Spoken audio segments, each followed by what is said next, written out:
Today, I'll be filming a video about all different categories on how to choose the right catcher's mitt.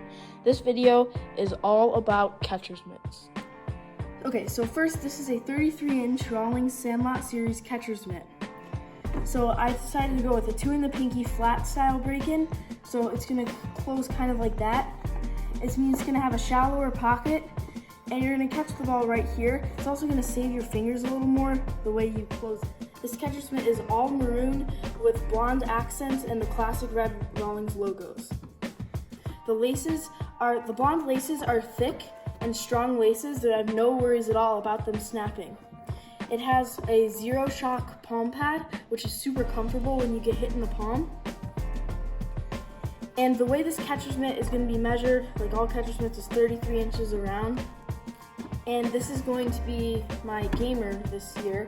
I'm currently working on breaking it in. It's not fully ready yet, but they say it's 80% broken in, but I think it's closer to 70% broken in. There is a little more work than expected to break it in. When it came, this pocket was pushed in a little bit, so I've been working on reforming that. So the pocket is right along the stitching for all the catcher's mitts. So I think this will turn out to be a great glove in the future. Here we have this Wilson A500 catcher's mitt. It's a 32-inch. This is a little small for me now. It's my gamer from 2 years ago. And the good thing about this glove is you can do a flat or a box break-in. I prefer the flat break-in, just most because it prevents your fingers from getting hit. And this one's 2 in the pinky. This is what it looks like with a flat break-in. It has a super loose web after a bunch of use. But you can easily just make this a box break-in glove right away. All you gotta do is just pull this lace and pull this lace here, and it's in a box form. It's like the only glove that I could ever do this with. So here's the box break-in. It's a little bit stiffer to close, but it's also nice, but I prefer the flat break-in. But yeah, it's a pretty overall nice catcher's mitt, but there is one big issue with this. The padding here is so oversized, the ball barely fits in this pocket. So I've definitely had a few low pitches that I'm trying to work up through with my thumb down, and then it just hits off the padding. Like, it doesn't even hurt because there's so much, but it just hits the padding and bounces away, and that's happened multiple times. I've never had that happen before with any glove except for this one, just because of that padding. And if you look this glove up online, it's a 2019 A500, but it doesn't have red lacing originally. It had all black lacing over across here and all around the glove. But that was another thing. The durability of the laces was really bad, so I got it relaced with red. So the durability is not great, but it did hold up pretty nicely. Like I think I only conditioned it once, but the palm stayed perfectly nice. It got really dry up in the pocket though. I'm not conditioning this glove anymore since I'm never going to use it in the game again. So yeah, it's overall decent, but not great. This next catcher's mitt is a 31.5-inch Renegade Series catcher's mitt. This is not actually my catcher's mitt. It's my little brother's catcher's mitt, who's actually behind the camera right now. And so this catcher's mitt, you really have two options. Well, you cannot box it. You can either do a flat style break-in, like that, or you can do a Japanese style break-in, which is a little what this is designed for, because Japanese gloves normally have a closed back design and the finger hood. It's just the Japanese style catcher's mitt, and what you're going to do for a Japanese style is it's like a super box almost. So you dip down this finger here and you curl in this thumb.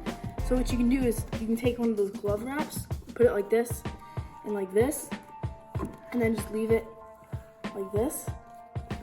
And then, that is the form you're looking for right here, when dip down, curl in. And that's the form you're looking for. It's just has a really nice deep pocket. So yeah, this is so with this glove, it's all black with some gold stitching. The laces have held up really nicely, and it has an easily adjustable wrist strap here. It has ventilation holes, which I don't think really do all that much. It just doesn't make a huge difference. But the one thing that's notable is this. It's on some of the youth Rawlings catcher's mitts, the Sure Catch. It basically encourages a flat break-in, but you could get away with the Japanese, especially on this type, but it does encourage a flat break-in. It's hard to box a catcher's mitt like this. So yeah, it's another decent catcher's mitt. It just has a really small pocket because it's a small catcher's mitt in general.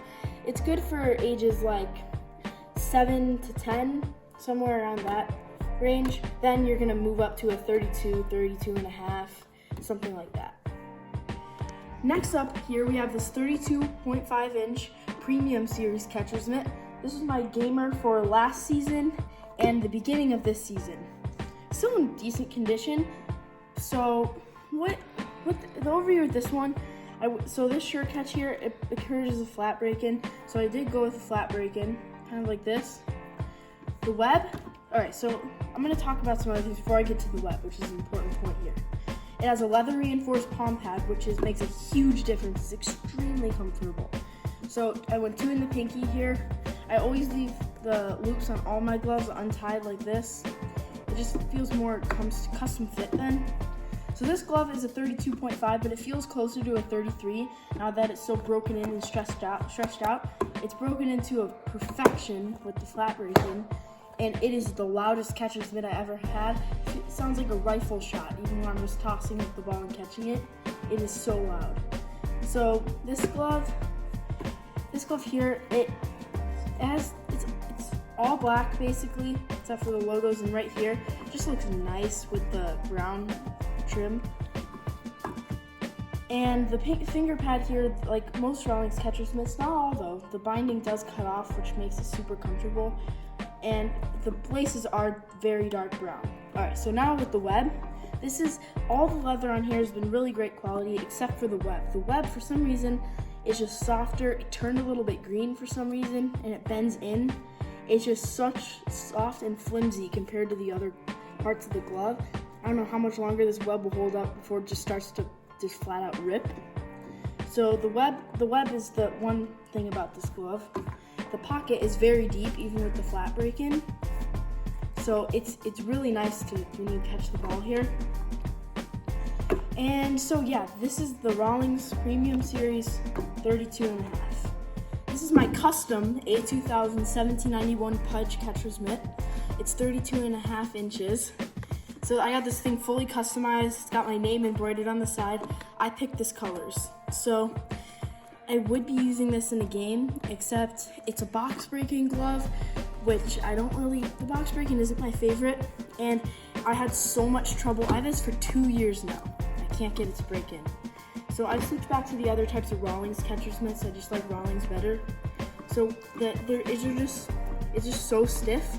This is the only catcher's mitt that I've actually worn traditional.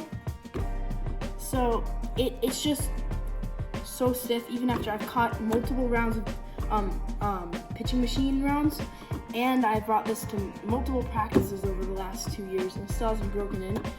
So if you're under the age of 14 or so, I wouldn't recommend getting an A2000 or part of the Hyde catcher's mitt or anything like that. Get something a little bit stepped down, Gold Glove Elite, A1000 range or lower, just something that's a little easier to break in. It does have pretty sizable padding, not as bad as the A500 32 inch, but it has a pretty shallow pocket, and this one is meant to be boxed. You're not going to be able to really do a flat break-in. This is meant to be boxed. It's overall pretty nice catcher's mitt. It's a very, very nice professional quality catcher's mitt, just so hard to break in. Next, we're going to talk about what type of break-in would you be right for you. So this is the flat break-in glove here. So with a flat break-in, it's going to run you the shallowest pocket. You're going to catch it more closer to the thumb. It's going to close a little higher up on the glove instead of down here. So if you like a shallow pocket and you like it to feel a little more natural when closing the glove, now I'd go with the flat break-in. And also, if you have trouble always getting rung up on your hand, go with a flat break-in. It saves your fingers a little. Especially if you go 2 in the pinky, it's amazing because all this whole pocket is open with no fingers behind it. And even if you go traditional, it's still you're catching it with the open part of the glove instead of catching it behind on your fingers like a box break-in.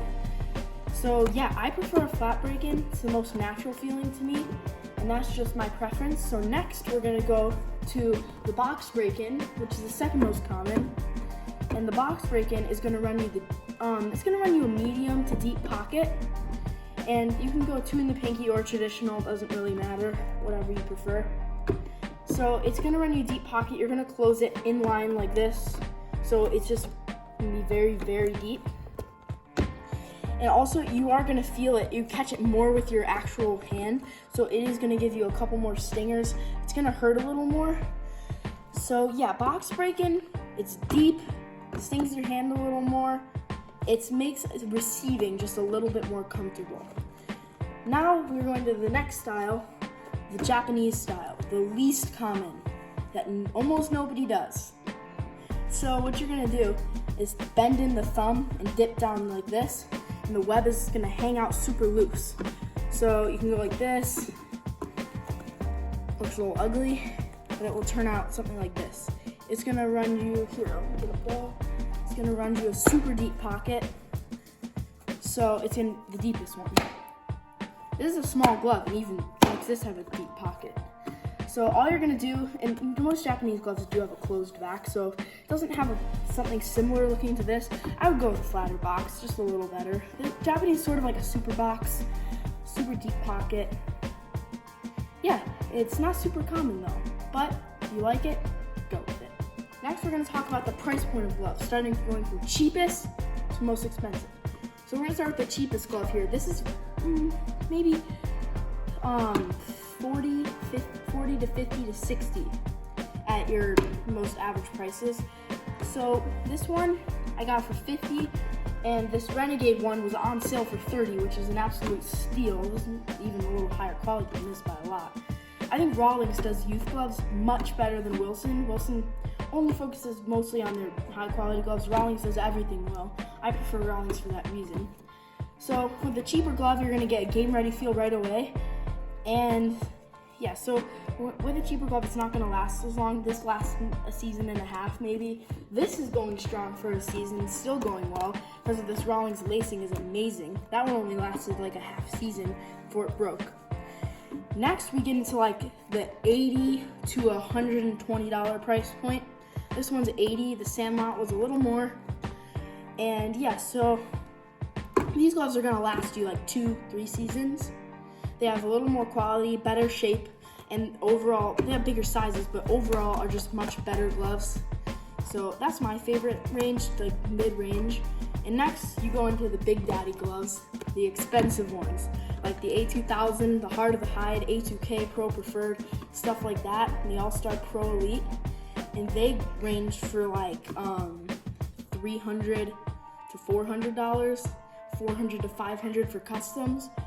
So these ones are gonna be super hard to break in. I only recommend getting them if you're like, I only recommend getting the super expensive ones you're age 14 or over, especially for catcher mitts. Fielder's mitts, you can get an A2000 expensive one, whatever age, as long as you can break it in. But the catcher's mitts are so much more stiff that you have to be older to break them in. So yeah, so these are mostly for older catchers.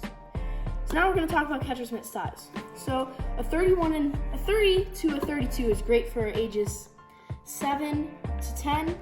So with a 31, it's going to run you a smaller pocket. And a 31 and a half is like the perfect size for that age, in my opinion. It will fit mostly everybody from that age. And for 10, it's going to be a little small, so I would probably move up to a 32. So this 32 is going to go from ages 10 through 12. 12 will be a little small, 11 it will be perfect, and then 10 it will be maybe slightly big. So, okay, so next then you move up to the 32 and a half, which is going to be great for ages 11 through 13. And it's going to run you a medium pocket pretty much depending on the glove. And it's going to be pretty big for 11U, but it's going to be perfect for 12, a little small for 13. And then you move up into the 33s, which is great for 12 and up. 33 or bigger is great for 12 and up. It's a little big for 12, and then onwards you can use a 33 or anything bigger. That's just your personal preference. Now we're going to do the ultimate comparison, flat versus box versus Japanese. So we're going to start out with the flat style. Here's a couple throws with it. It feels nice, closes like this, has a pretty nice deep pocket. And we're using the MLB baseball here. So it's gonna catch over to this side. So it's just gonna be, you know, a little more less painful. So yeah, I like the flat. It's my favorite so far. Here's to one more catch with the flat style. Yeah, just feels perfect. So next, we're gonna move on to the box. Next, we have the box style. It's gonna run you the deepest pocket. This one is gonna be super stiff because it has huge padding. It's just gonna be a little more easy to receive with this glove. So here's a couple throws. Yeah, you can see it's pretty deep, but this glove is a shallow glove in general, so box is gonna run you a pretty deep pocket here. And let's get one more with the box. It feels nice just receiving it, but I still just think the flat gives you a little more freedom when catching the ball. Next is the Japanese style. So it's gonna run you the deepest pocket. It's a little less common of a style, so let's get a couple throws with it. Yeah, that felt smooth. Just very smooth receiving. Get a couple more bends in there. Let's do another catch with it. Oh, that's smooth. All right, so that was all about catcher's mitts. So let me know in the comments which catcher's mitt is right for you. What size, what break-in do you prefer? What brand? I love to hear your ideas.